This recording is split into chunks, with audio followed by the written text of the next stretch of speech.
Welcome everyone to our Thursday DMICE Research Conference. As you know, we've been trying to bring in speakers from outside as much as we would love to someday have them visit our campus, but this also gives us a chance to hear from them and perhaps makes it a little easier in that they don't need to travel. Although some of us like to travel. In any case, it gives me great pleasure today to welcome Dr. Kenrick Cato, who a number of you know is an assistant professor at the New York Presbyterian Medical Center and Columbia University School of Nursing. He also has an appointment in the Department of Emergency Medicine at the Irving Medical Center. Dr. Cato is originally trained as a nurse, has a bachelor's and master's degree. The latter is a nurse practitioner from Columbia, and then obtained in 2014 a PhD in biomedical informatics from the great program at Columbia. He's continued on working since then as a faculty and has done a variety of projects. I won't cut too much into his time by talking about them. But his most recent work is a study called Concern, which he's going to talk about today, which aims to use machine learning, data analytics, other advanced data science methods to improve the practice environment for nurses in the hospital. So I will let him tell us more about it. As usual, people are encouraged to leave their cameras on, although it is the lunch hour, including for myself. So some of us might disappear behind the screen, so you don't have to watch us eat our lunch. But if you can, it's great to have your camera on. So I will turn it over to Dr. Cato, and we'll go from there. So thank you so much for the introduction. I'm very excited. As I was saying earlier, it's nice to be presenting to some folks that I know, and I wish that I look forward to the day when we see each other again at a informatics conference. And so my name is Kenrick Cato. I'm going to talk a little bit about, well, I'm going to start off this presentation with an introduction to the Concern study, which the work that I'm going to be talking about is based on, and then dive into some stuff that we've learned about bias in nursing workflow. And so I have no conflicts to disclose. And so the Concern study, and then I hope we'll have some time at the end for questions. So the Concern study is a NIH-funded study. It's actually a 6-year study with a randomized controlled trial at the end, and we're in the randomized controlled trial phase of the study right now. And what Concern stands for is communicating narrative concerns entered by registered nurses. And this is a multi-PI study. Sarah Rossetti, who spoke to your group, I think 2 weeks ago, is one of the principal investigators, and I am the other principal investigator. It is multi-site between Columbia University and Harvard Medical School. Most of our work is being done at Brigham and Women's Hospital in Newton Wellesley, and the actual clinical setting here, Columbia, is at the Columbia University Irving Medical Center, 2 hospitals in that system. And so this is just our team between 2 sites, and we're really, very blessed to have also a great advisory board for this study. So just a little bit of background. So this study is this is an inpatient study. So we're working in the inpatient setting, and what this study is really about is clinical deterioration and detecting risk for clinical deterioration in the inpatient setting. So we know that a lot of folks die in the inpatient setting, and some of those deaths are considered preventable if clinicians would act sooner. We also know from some work that Sarah and I have done almost a decade now that the nurses, because they spend most of the time with patients, they detect subtle changes um, in patient clinical state, and they change their surveillance based on that. And when I say surveillance, I mean the amount of attention that a nurse pays to a patient. We also know that the physician expectation of so physician's expectation of deterioration of clinical states is slightly different in nursing observations, and there isn't very good communication between nurses and physicians about the change in clinical state. And what I mean more specifically about that is that because of the way our healthcare system is set up right now, physicians typically have to take care of a lot of patients. And so when a nurse is concerned about a patient and they contact the clinician, often if there aren't physiological changes, there are other patients who have physiological changes that are at a higher priority in the long list of patients that, say, a resident has to take care of. And so that communication of of concern about a patient's deterioration gets lost because there aren't any other kind of evidence-based ways to back up a nurse's concern about a patient. And so one of the other parts of one of the major parts of concern has to do with nursing notes. And I'll just pose a rhetorical question to the group, but the question is, who reads nursing notes, right? And this is an important question because the clinical note is where a clinician puts their expert opinion about the state, the clinical state of a patient, what they're thinking about the patient, what they think the plan should be for the patient, and things like that. And that's supposed to be shared amongst the interdisciplinary team. But some work that was done here at Columbia a while back shows that actually no one reads nursing notes. And this was done by Ripsek et al. In 2011. And we just a couple, like 2 3 years ago, 2.5 years ago, we looked at the data again, and not much had changed. And so what they found in this work was that uh, very few people read nursing notes. Nurses don't even read nursing notes. So almost no one out of the nursing domain read nursing notes, but even after a note was written, not very many. I think it was something around. There was almost 50% of the time when the note wasn't read again. And so this is just some background that drove our work. And so in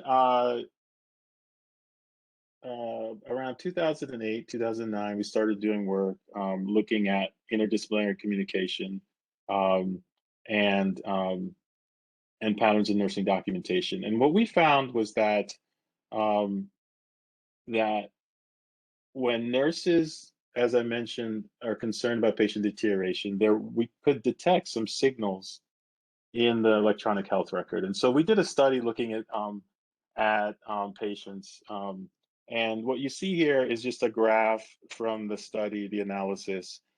We took a group of patients that had arrest and a group of patients that didn't have arrest in the inpatient setting in the med surg units, and we looked at some of the just items in the EHR, and we found that um, in a statistically significant way, nurses were starting to do more flow sheet observations. So take more vital signs, things like heart rate, temperature, blood pressure, and they were also writing more comments. So in the EHR, in the flow sheet, which is where nurses do most of their documentation, you can enter in a value and then you can right click, and this is in most EHR systems, and write an additional comment.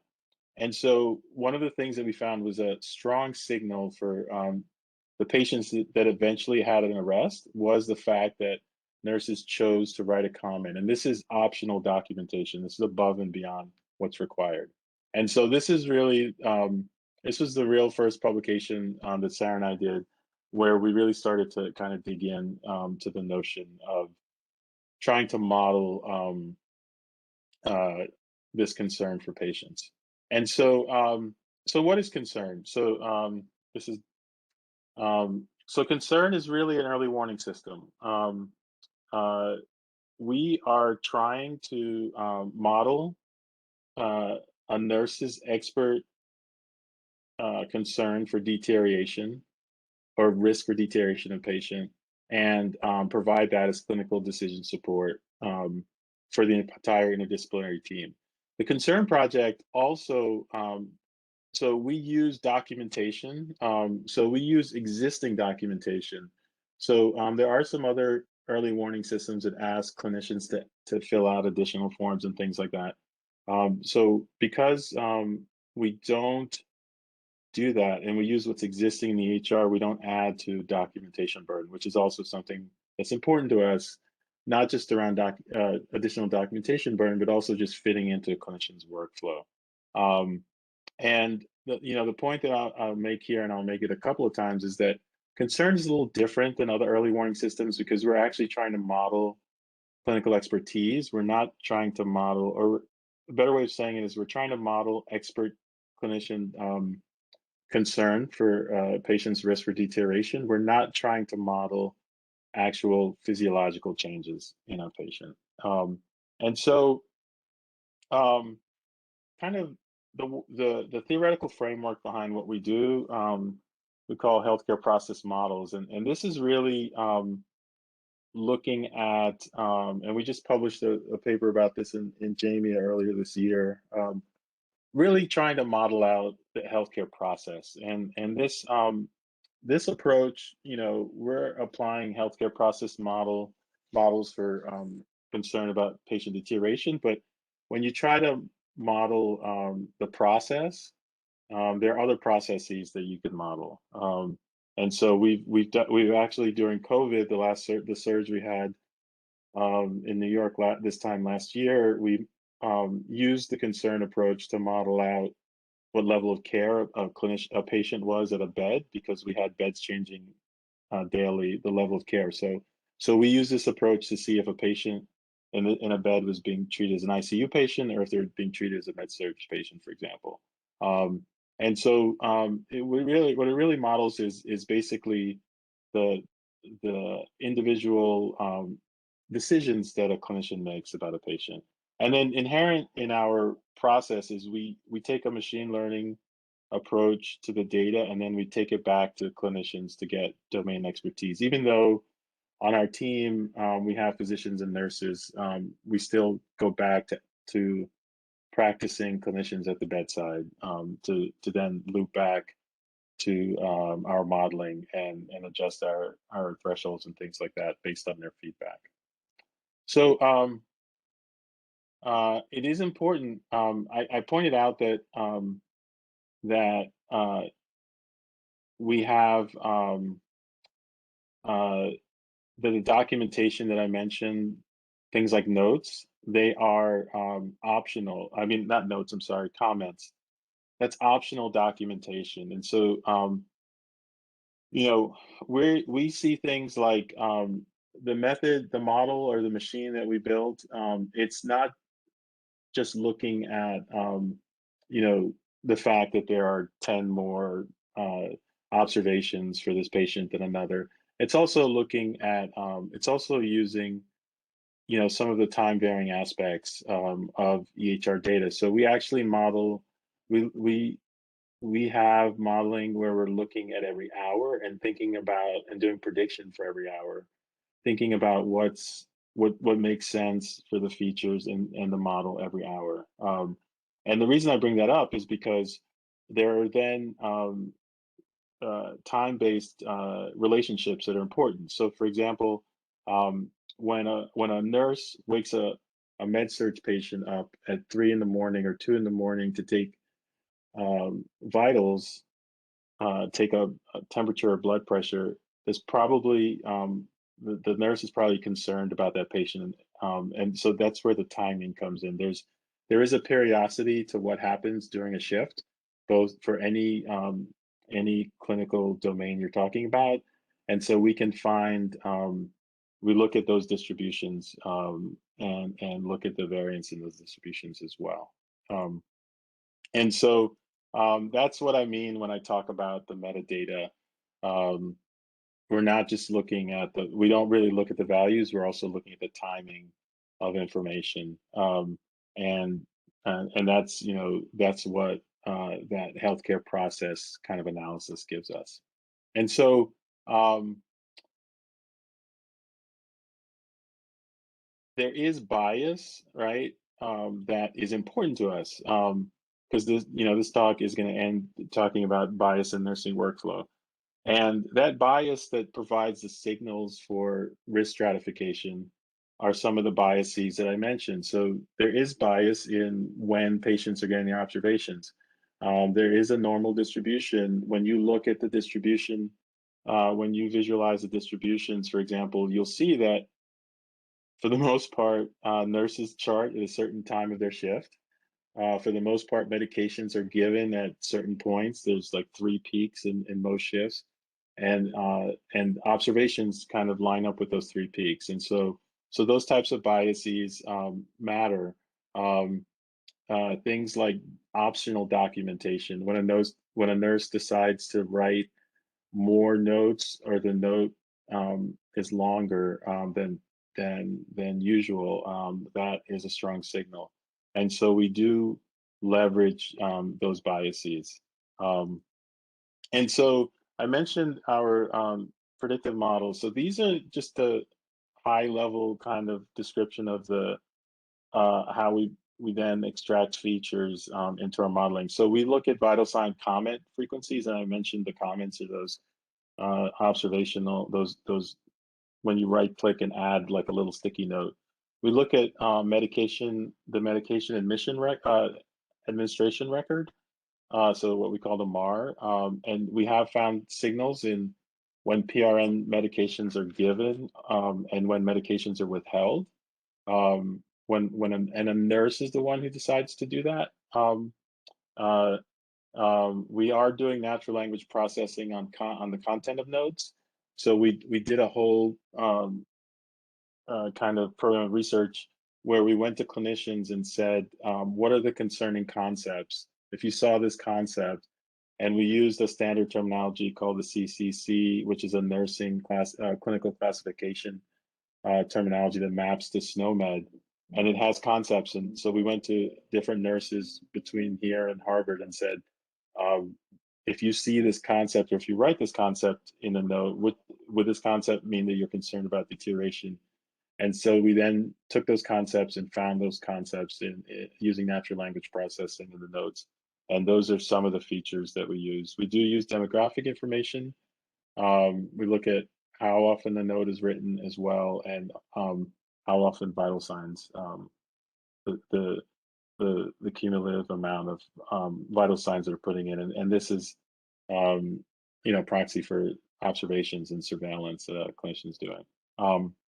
We did do a lot of user-centered design, iterative user-centered design. Originally, we were planning to create a concern score, and what clinicians told us was that they wanted levels. So we have low, medium, and high, and we also optimized our modeling. Nurses, or both nurses and physicians, said that concern would only be helpful if we optimize the modeling to display as many of the medium risk patients as possible. Because when a patient is of low risk for deterioration, it's not as important. And then when someone is showing signs of deterioration, clinicians probably already know. So we do optimize our scoring to show the folks that are at an increased risk for deterioration. And concern actually has two parts. There's a front end part that I'll show you in a second, our dashboard. And then we have our back end decision engine, which is taking all those features that I mentioned every hour. And we're scaling it. We're doing, it's running through our model. And then we are then assigning a concern level. We do actually create a score, and 1 to 10, and that's just for the front end. So the front end logic, it's easier for them to do kind of rule based stuff on the front end when we send the score back to the EHR. Um, and so this is what concern looks like in the EHR. So there's a column in the patient list. When we did our focus groups, we were told that the best place to put this, we wanted to know how it could best fit into the workflow, the clinical workflow. And both nurses and physicians said, um, we want this in our patient list because we go to the patient list a lot. And so it is a column in the patient list. And this is an Epic. This is an Epic, and we are both at Partners and Columbia, New York Presbyterian. We're on Epic. The configuration in Epic is that they look at the concern score, and based on criteria, it will show, excuse me, either a green, yellow, or red icon. And you see here, there's also an asterisk. What the asterisk indicates is that the concern score has changed for the last hour. So every hour we calculate concern score. So this is a really easy way for clinicians to just, when they're doing their work, they go into the patient list to see if there are any new labs, any new orders, any things like that. They'll see the concern score, and they'll see an asterisk if it's changed. If a clinician wants to find out more information about the patient, they can click on the icon, and it will bring them into our dashboard, or what we call the front end app.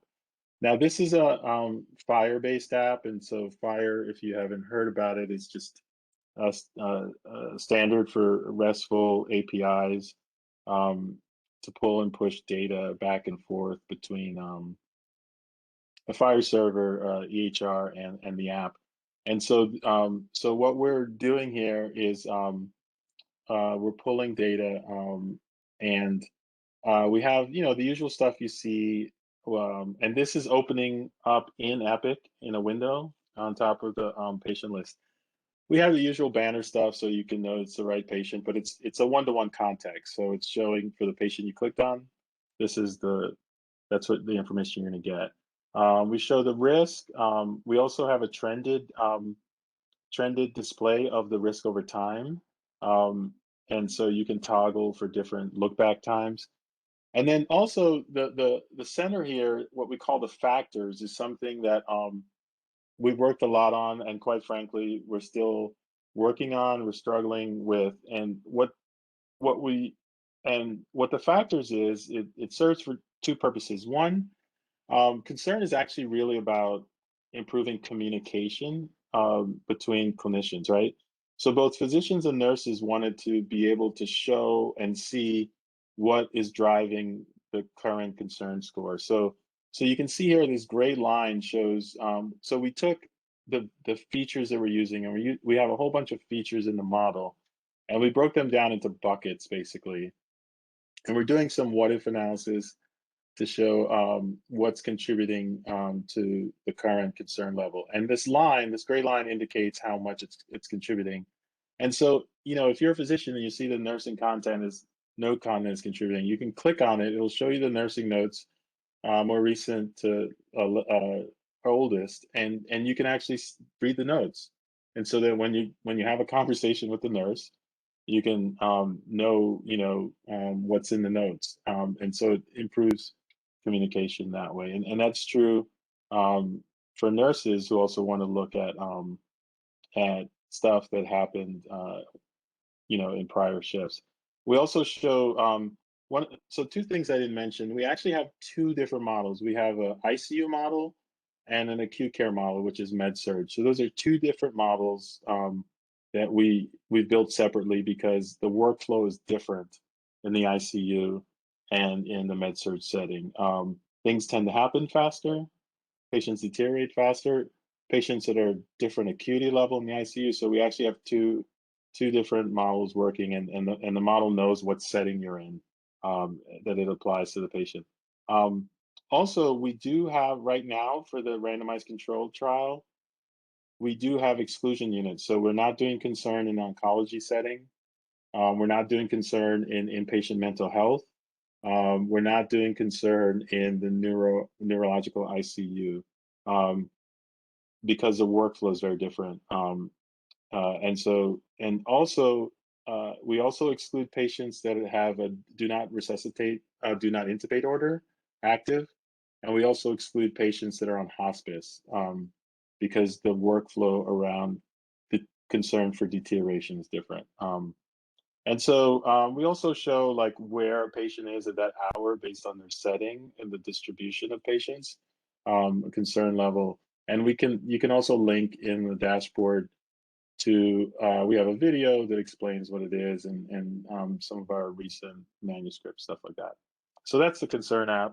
We also created a dashboard for managers up at partners. They wanted a roll up by unit to see what the levels are, and this was not the nurses wanted to the nursing leadership wanted this, and this is helping them with staffing decisions in more real time. So I'm going to transition here to some of the things that we've learned, uh, and and um, and I have to say that a lot of this work was not some of the things that we learned. A lot of this had to do with when I was going into the data and just doing quality checks, actually using Nicole's framework that she's published, just trying to make sure, looking at the data quality. And so one of the first things that popped out is there is bias in levels of nursing surveillance. So, and when I say surveillance, we're looking at the numbers of observations taken, notes are written, note content for patients that ended up deteriorating. Um, so there is bias in that. Um, Also, our modeling approach matters. I'll talk a little bit about that in a second. Um,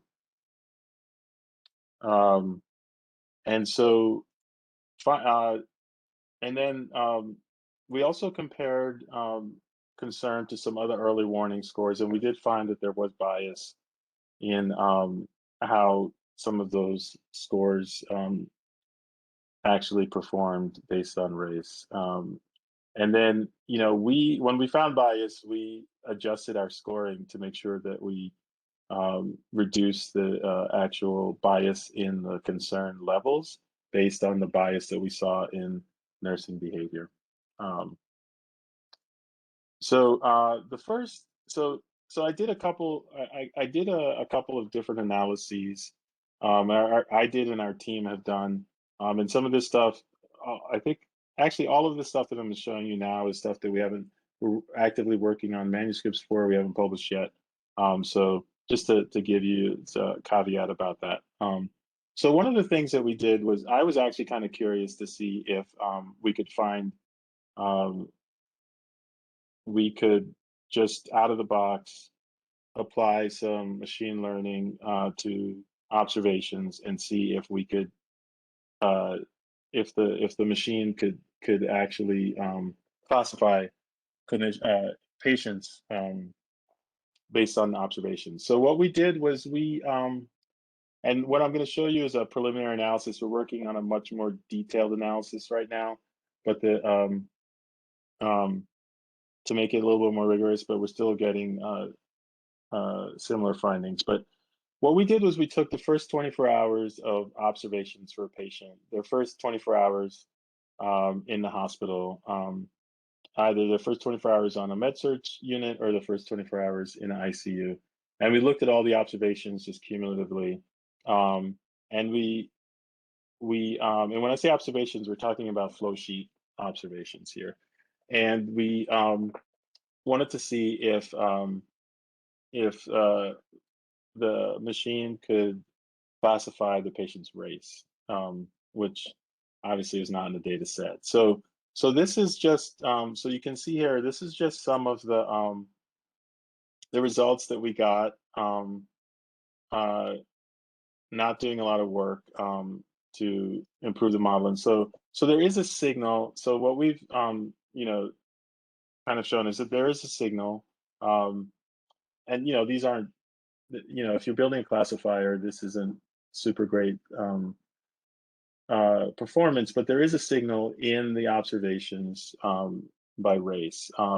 And what the further work we did is we actually have added comorbidities, and reduced we reduced the sample size to just the three top discharge diagnoses um, in our hospital, primary discharge diagnoses, and so we're rerunning the analysis right now, and we're looking at med surg units, and we're also looking at the medical ICU. We took out the other ICUs because we know that, for example, in the surgical ICU, um, surgeons tend to not do surgery unless it's emergency surgery, but they tend to not do surgery on patients. They're selective about who they do surgery on. And so and so there is some bias in that selection as well.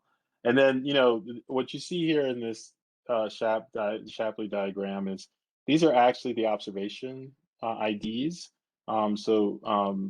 So there are, IDs, there are flow sheet items that contributed more to kind of the explainability of which of these features help in the classification.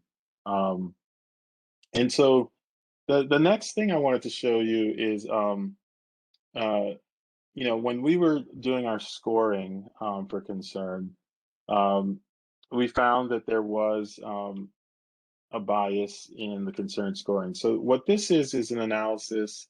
So basically, what we did was we took 9,000 patients at Columbia, and we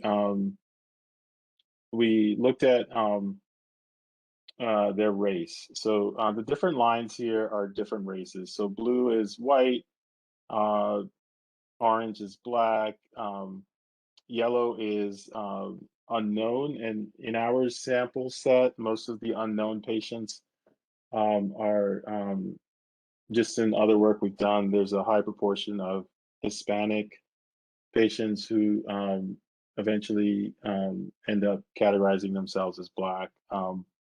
In this group, and then this is Asian. We exclude there are other populations that there weren't very many of, like Native American, that we excluded from the analysis. And so what we did was we calculated the difference between so the proportion of patients based on concern levels. And so 0 is yellow, 2 is I'm sorry, 0 is green, 2 is yellow, and 3 is red. And this was what the concern model was scoring for these patients. And and we found that for patients that ended up deteriorating, um, that white patients, so when you look at the actual impact, they were almost 9 times as likely to get a red score, um, and blacks were almost 9 times less likely to get a red score when they should have gotten a red score. And for Asians, it was almost even when you look at red. It's smaller for uh, yellow, but you can see there's also this difference here. And so this told us that we had to adjust the actual score from the model when we generated the score. So we did employ an adjustment, and I'll speak to that in a little bit when we're actually generating the concern score. The last analysis that we did was we were actually very curious to see how concern, we were comparing concern to some of the other early warning scores. And so we compared it to the news and the Muse. Um, and we looked at one of the criteria. So we're looking at concern, and we actually we compared black patients to white patients and their scoring. And what we found when we looked at the concern score, and this is just in the ICU setting, what we found when we looked at the distribution and the concern scoring for patients, who had a yellow score, um, there was no statistical difference between blacks and whites. But when we looked at the news and the Muse, and this is, their kind of medium scoring level, there was a statistically different um, scoring for in both the news and the Muse. And so the thing that I want to emphasize about the difference between concern and the news and the Muse is that the news and the Muse actually use physiological values, and concern is different in that it doesn't. So that's something that's really important to point out about how the actual scoring works for those um, for those systems or those calculations. Um, so in summary, you know, we were able to detect bias in nursing workflow, and we use nursing workflow for our concern work. And so it is important to uh, understand that there is bias in when nurses are concerned about a patient, and we exploit that. But there's also racial bias in levels of nursing surveillance. And then also, your modeling approach matters. Um, um, and so we one of the things that we did, so future directions. So we actually went back. We went back and adjusted our scoring. There are two ways you can adjust. Two ways that we looked at adjusting scoring. One was either changing the modeling itself, so adjusting it in when trying to adjust the modeling uh, to um, to reduce the bias in workflow, or adjust the scoring. And we decided to adjust the scoring. So we actually adjust the scores based on what we found are the proportions between expected and actual surveillance. And so we add that into our post-processing after we get after it runs through the model. And then for us, I wasn't planning to really do a lot of work around bias in nursing workflow. We weren't thinking about it. Racial bias, look to do a lot of work in racial bias nursing workflow when we submitted this grant 7 years ago. But it's clear that, to me, when a clinician is not surveilling patients at equal levels, that that I categorize it as miscare. And so, as someone who does clinical decision support, it's important to me to help support clinical decision making.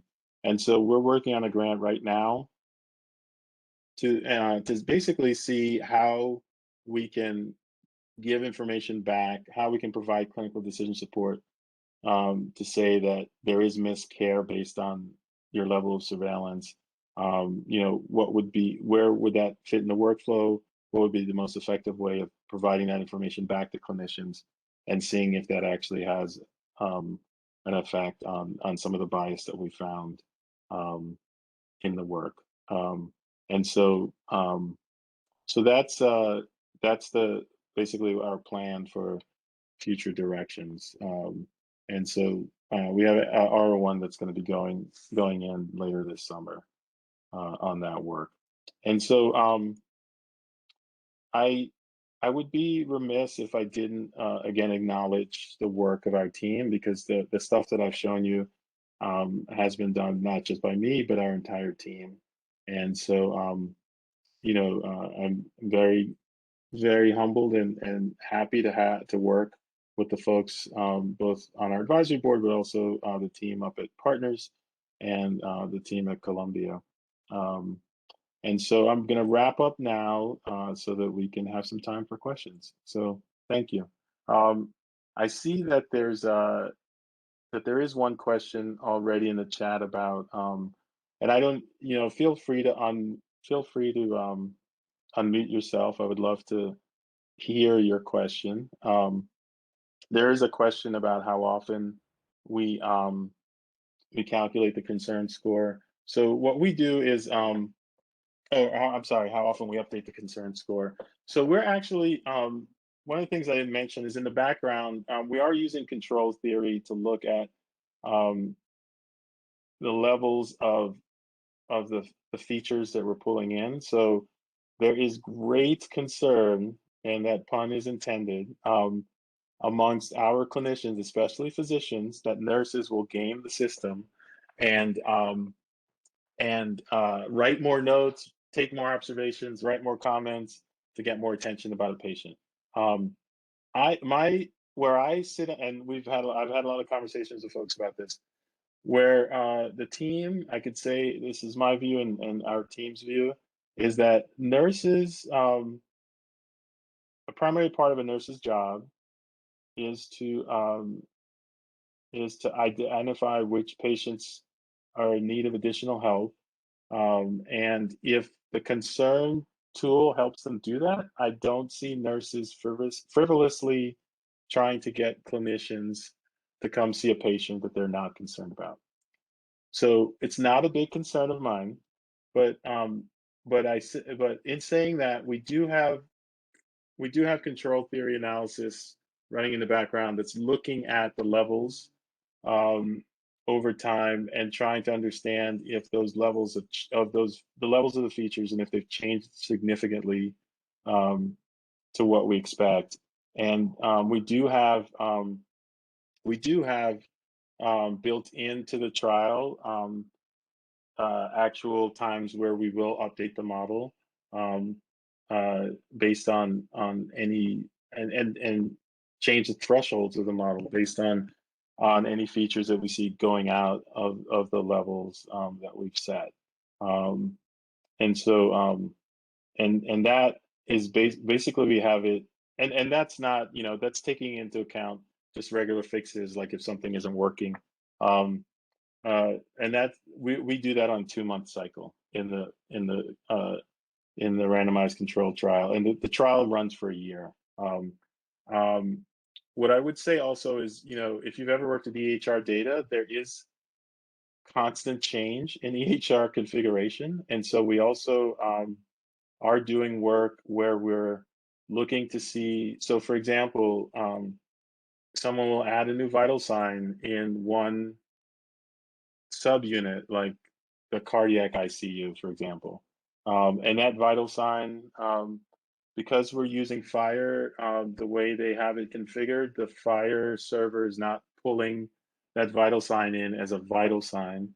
So we're constantly looking at new observations that are coming and trying to decide if that's an observation that fits into the criteria of what we're looking for.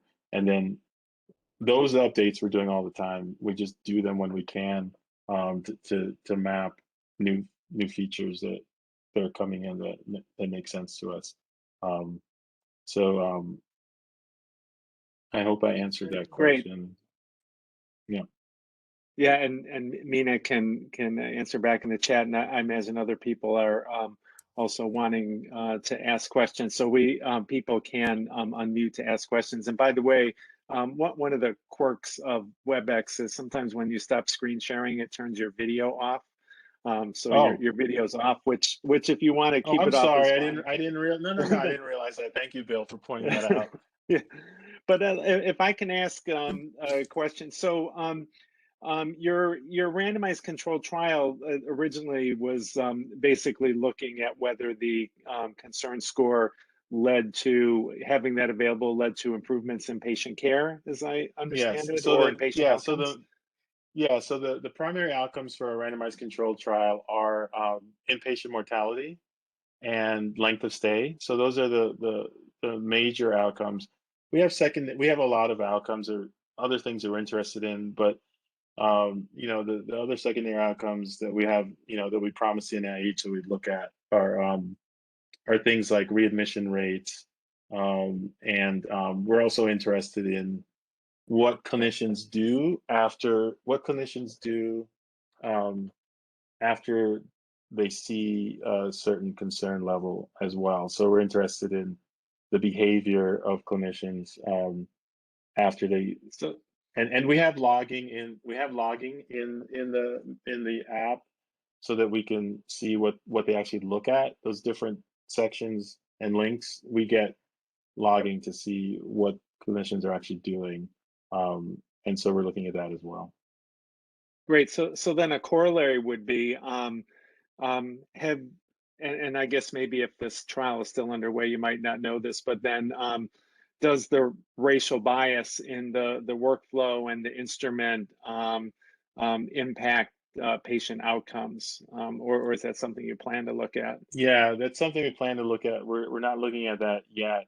We are doing an interim analysis right now. So what I didn't mention also was that we went live at we went live up at Partners before. So the original plan was to go live at the same time at both sites. But our in between when we got this study and we're doing kind of the preliminary aims, which was just like improving modeling and doing the focus groups.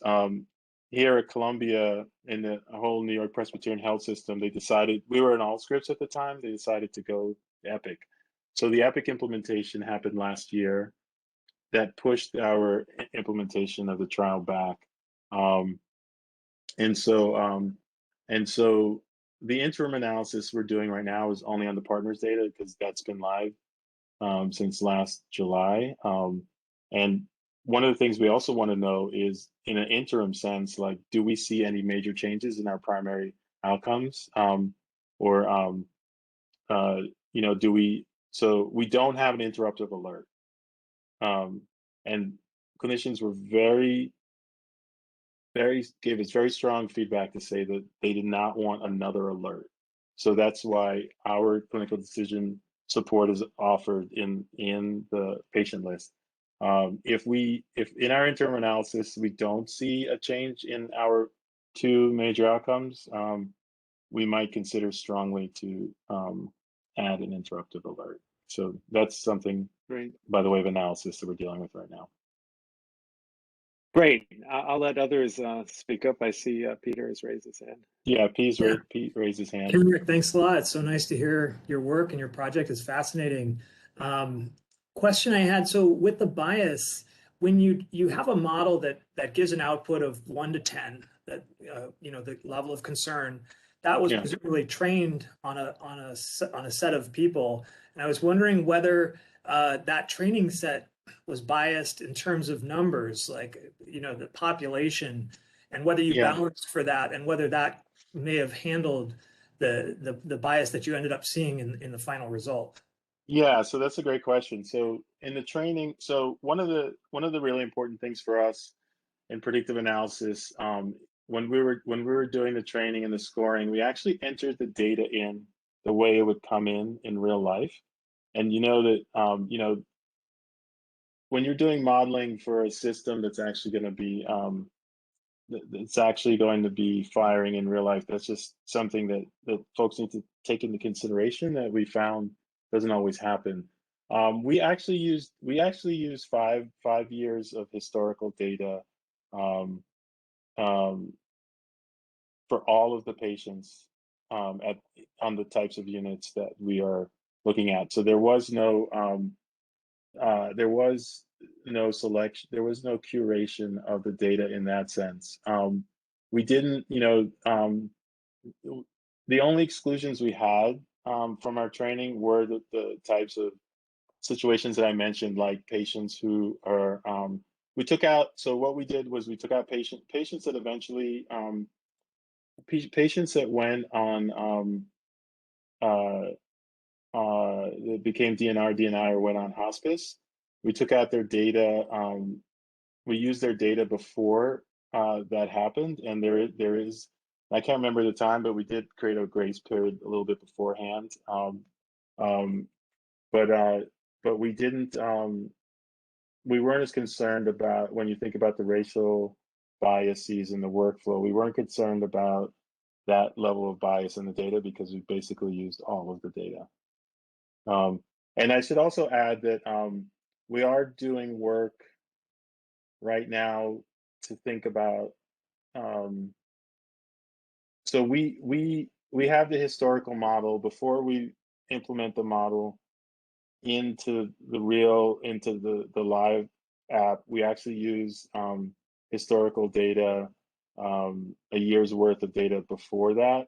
But with COVID, we've gone back and rebuilt new models because we were concerned about some of the bias. The patients that were coming into the hospital during COVID were different than the patients that were coming to the hospital 6 years ago. And there was a much higher proportion of non-white patients, for example. And so we have built new models up at Boston, and we have built, new models here to take that into consideration as well. We haven't implemented the new models, the latest cycle, the update cycle. We haven't implemented them up at Boston yet, but we have built new models, taking into consideration COVID. Thanks. Yes, Dana. Dana, can you improve, put your audio up? You're a little faint. Sorry, is that better? Yeah, it's much better. Wonderful. Thank you so much. It's so interesting to hear about your work.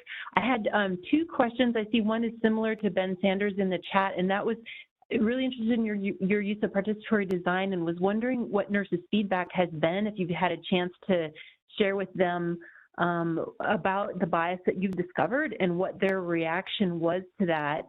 And then secondly, would love to hear more about how you got the real-time analytics working in Epic. If you're doing that analytical work in Epic or outside and then feeding the results back in.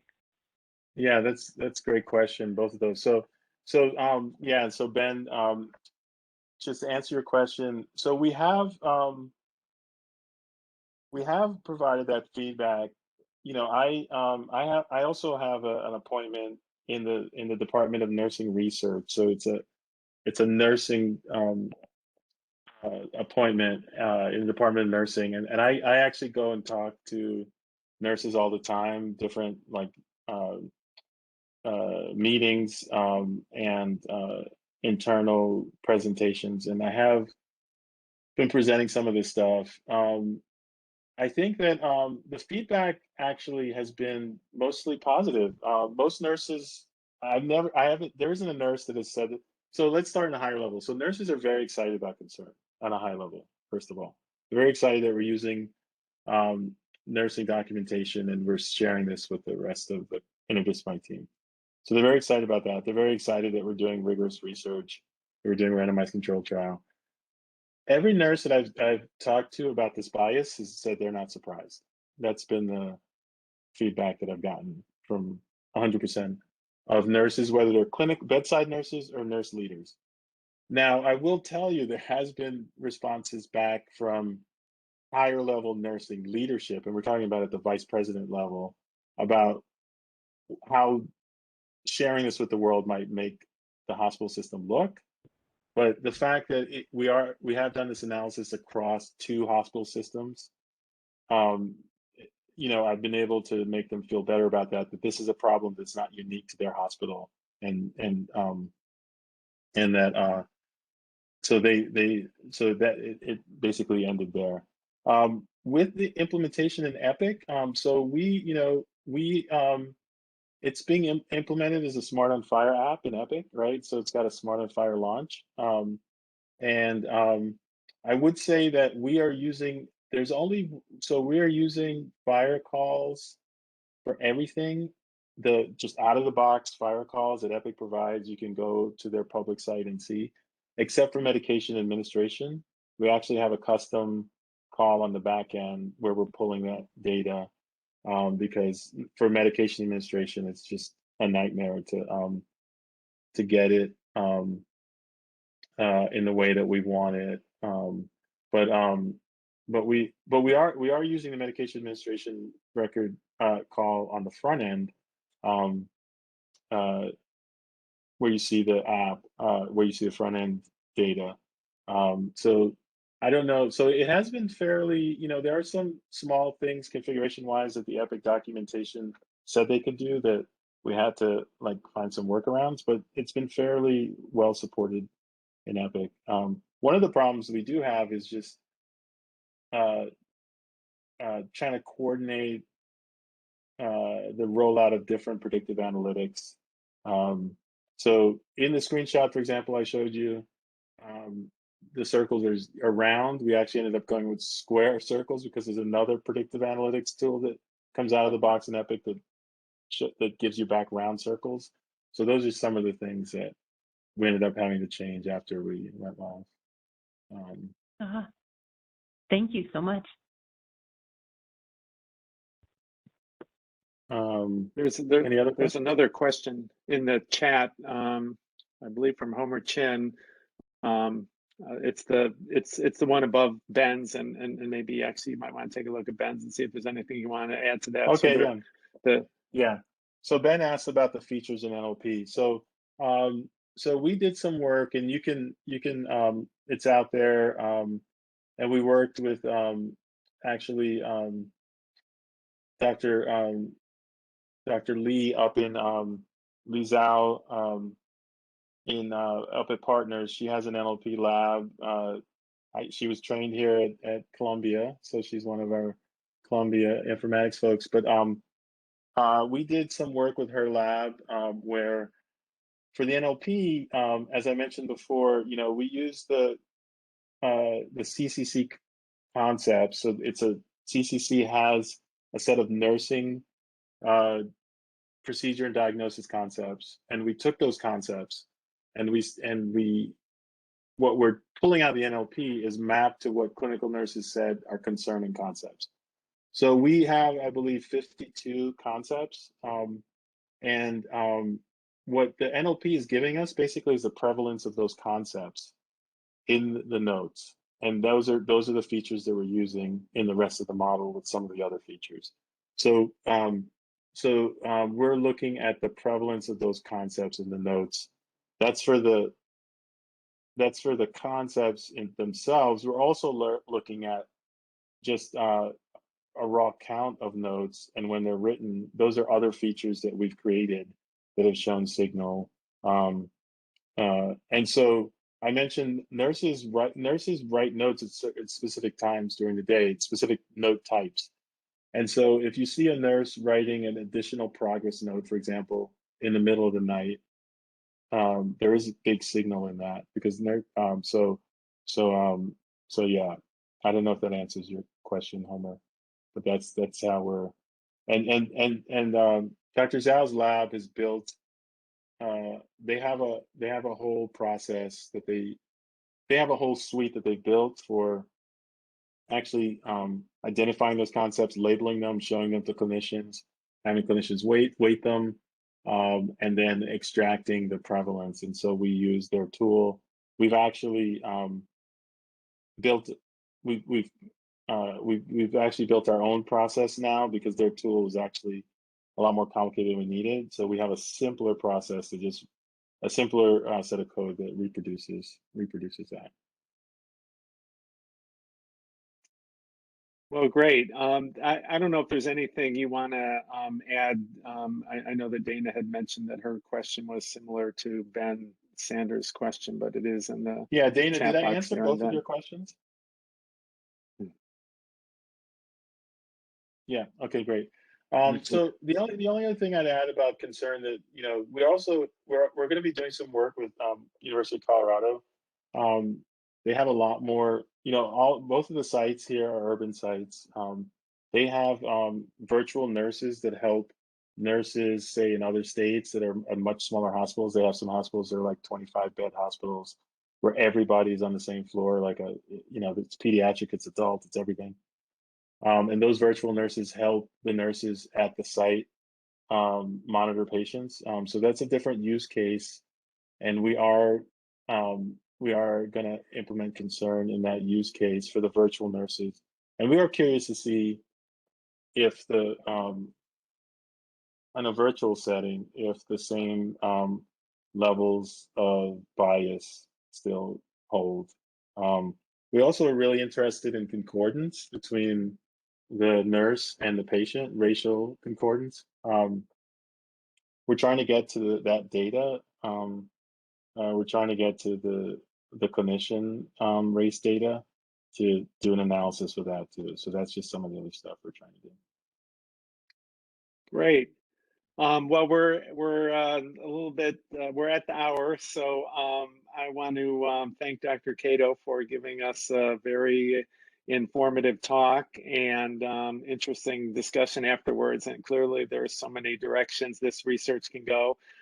So thank you for virtually visiting OHSU, and hopefully someday we'll be able to have you out. So Yes, thank you so thank you, much, and everyone. I look forward to being there in person someday. Great. Okay, take Thank care, you. everyone. Have a great day. Bye.